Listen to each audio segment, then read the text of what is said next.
જી તમારું નામ? રાજુલાલ ગોપીલાલ ખટી. શું ઘટના બની? ઘટનામાં એવું છે કે બેબીમાં એક્ઝામ નહીં આપવા દીધી હતી મારી બેબીને. એને બહાર ઊભી રાખી ક્લાસમાં અને ઘરે આવીને રડતી હતી. એ પછી અમે ફોન કર્યો સરને.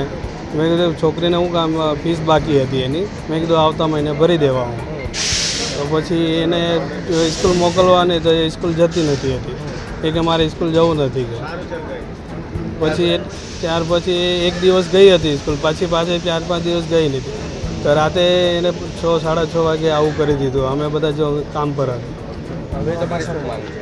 મારી એ જ માંગ છે કે બીજી ડિગ્રી સાથે આવું નહીં થાય, પેરેન્ટ્સ સાથે આવું, અને બીજી કોઈની બેટી એમના હાથમાંથી નહીં જાય. બસ સ્કૂલના આદર્શ પબ્લિક સ્કૂલ ગોળાદરા.